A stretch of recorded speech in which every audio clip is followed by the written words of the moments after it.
আর কেউ বলছে অফার নাই, এমনও করা আছে অফার না দিলে কারবার যাবে না, যাবো যেন 14 টাকা দিচ্ছে, অফার না দিলে আর করাই যাচ্ছে না, তখন দিয়ে অফারটা দিতেই হবে। বিনা পার্সেন্টেজ নিয়ে যে চলতে পারে এটা মরদ কমিটি, আচ্ছা পার্সেন্টেজ চলবে সেটা মায়া কমিটি। দেখো পার্সেন্টেজের কথা বলছো, পার্সেন্টেজ কে দিয়ে লাভ কি? গত বছর হিসাব ঠিকঠাক হলো না, কত টাকা আমি বলছি টাকা খরচ হয়ে গেছে ঠিক আছে, কিন্তু তুমি রসিদ বইটা আমাদের সামনে নিয়ে এসে যত জনগণের কাছে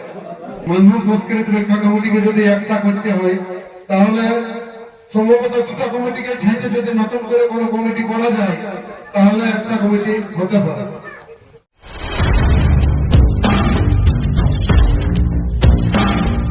থানা আসা জেলা পুরুলিয়া, এই যে কমিটির ব্যাপারটা আমি বলেছিলি আগে, যখন আমাদের কারবারতে মিটিং হয় তাহলে কমিশনটা যাচ্ছে কোথায়, তখন আমাদের কিছু লোক বলছে কি যে আমাদের কোর কমিটি বটে, তো এরকম কোর কমিটি 2016 সালের বটে, তো আমরা তো তখন ছোট ছোট ছিলি, তখন আমরা কি করে জানবো? এখন যে পার্সেন্টেজটা উঠেছে তো পকেটে ধরে রেখেছে, এবার আমি জম দেখবো কোন কোন কারা মালিকে বিনা পার্সেন্টেজে চলতে পারবে, তাদেরকে আমি ধন্যবাদ করবো। সে মেলায় আমি পৌঁছিব, কারা লড়াই করবো, নিজের বুকের পাটাই করবো, কোন পার্টিকে পার্সেন্টেজ দিব না, আমার কারা লিখবে এখানে এই সমর্থনায় কোন পার্সেন্টেজ থাকবে না, আমার ভালো থাকলে লাগবে, তারা আমি চামড়ি হতে পারি, রাস্তা দিতে পারি, আমার ব্যক্তিগত ব্যাপার, কিন্তু আমি রাত 2টার সময় কারা লিখবো আর আমাকে পার্সেন্টেজ লাগবে 5000, আমার কারা লড়াই হবে, আমার কাছে হাইব্যাগ নাই, তোকে কমিটি চার্জ পার্সেন্টেজ খাইয়া না, তোরা 55,000 টাকা লাগবে, এই 55,000 বুঝে দিলি, এখন মানুষ কিনে বলছে তোরা যখন কাজটা ধরতে পারলো না, সারা মেহমান ছিলেন আমি মেহমান ছিলি, তো মমতা করে কারো লাগা দেখলে তো বলে 50,000 দিব, ঠিক আছে আমি মানিয়ে নিবি, কিন্তু তুহাটা আমিও ব্যক্তি টাকা 50,000 টাকা দিতে পারবো, মানে তুই নিতেও পারবি আর দিতেও পারবি না, সেগুলো বড় ধরে না, যে জল টাকা তুলিয়া দেয়। তো আপনারা কারো তৈরি রাখবেন, গৌতম কুমার কারো লাগানোর সাথে 51,000, আর যেটা দর্শক করবে ভোটের মাধ্যমে সেই টাকাই দিব, আর ও যদি বলে গৌতম না তোকে এত টাকা লাগবে, তখন কমিউনিটি যত লোক আছে পাবলিক ডিসাইড করবে সে ওয়ান্টেড কত টাকা আমি দিব, তোমার ওয়ান ব্যক্তিগত মতো দিব না, দর্শক বলবে ভাই ও চ্যাম্পিয়ন কারা বলে তোকে এত টাকা লাগবে, টাকা অত টাকা দিব, কারা তৈরি রাখবো। আর কেউ বলছে অফার নাই, এমনও করা আছে অফার না দিলে কারবার যাবে না, যাবো যেন 14 টাকা দিচ্ছে, অফার না দিলে আর করাই যাচ্ছে না, তখন দিয়ে অফারটা দিতেই হবে। সেই জন্য আমি বলছি অফার যা থাকবে পয়সা সে দিতে পারে চোর হওয়ার জন্য, আর আপনারা বলেছি আজ থেকে কোন পার্সেন্টেজ চলবে না, আমার এটা না আর কিছু বলছি না। এবার দেখছি কোন কমিটিটা চলতে পারছে, বিনা পার্সেন্টেজ নিয়ে যে চলতে পারে এটা মরদ কমিটি, আচ্ছা পার্সেন্টেজ চলবে সেটা মায়া কমিটি, পশ্চিমবঙ্গের কারণ আগে ধারণা নিয়ে নেয় পেছনে তারা বলছে আমরা হিন্দু করে করা পছন্দ করবো, টাকা নিয়ে দেবো দর্শক কিনা তোরা কে কোন কমিটির মেম্বার নাই, সভাপতি সম্পাদক মেম্বার নাই, তো মেম্বার লাগবে হবে, তোরা দুজনে কোন কমিটি আছিস, তো একটা সিদ্ধান্ত কর যেটা একটা মানুষ সংস্কৃতি আগে নিয়ে যেতে পারবে,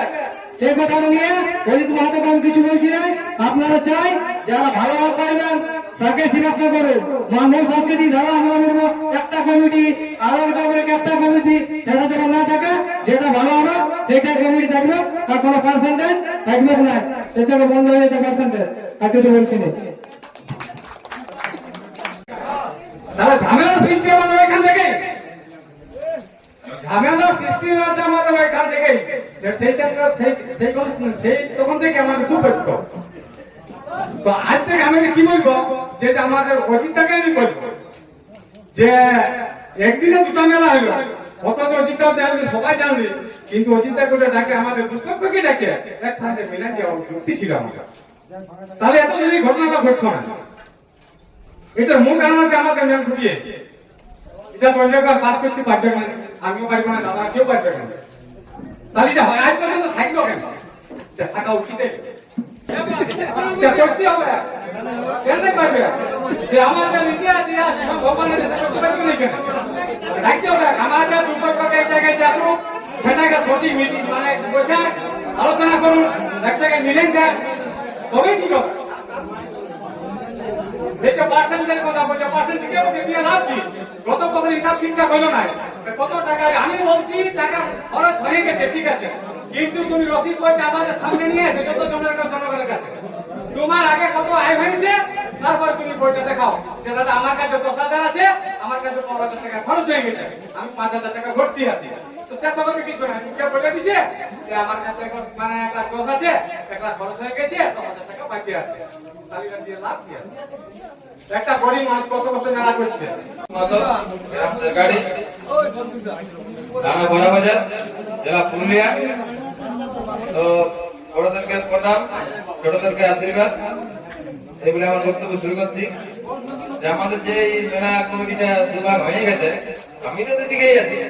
মানে দুটো দেখে দিতেও থাকি, মানে আমার কোনো আগ নেই, বুঝলে, আমি সব দিকেই থাকি। সেইটার মধ্যে আমি বলছি যাতে একটা হয় সেটাই করো। যদি অনেক লোকে দামোদরকে না মানতে পারে সভাপতি হিসাবে, তাহলে ওটা কমিটির পাশে রাখতে হবে কথাটা, যে যাতে অন্য সভাপতি আমরা মানবো। তো সেই ব্যক্তিটাকে বলবো যে যেমন কমিটির পাশে আগে আছে যে আমি সভাপতি হবো বলে যেমন যোগ্যতা থাকে সেরকম লোক, সেইভাবে এই বলে আমার বক্তব্য আমি শেষ করছি। নমস্কার, জয়। খুব সুন্দর বক্তব্য আমাদের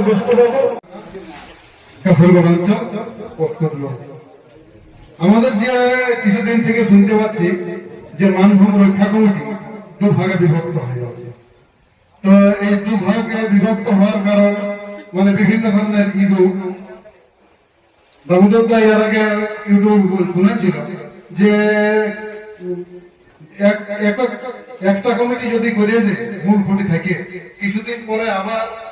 সেই লাইনে দাঁড়াবে। তো মানভূম সংস্কৃতি রক্ষা কমিটিকে যদি একটা করতে হয়, তাহলে সম্ভবত দুটা কমিটিকে ছেড়ে যদি নতুন করে কোনো কমিটি করা যায়, তাহলে একটা কমিটি হতে পারে। তো এর জন্য মূল ভূমিকা আমি বলছি যে যাতে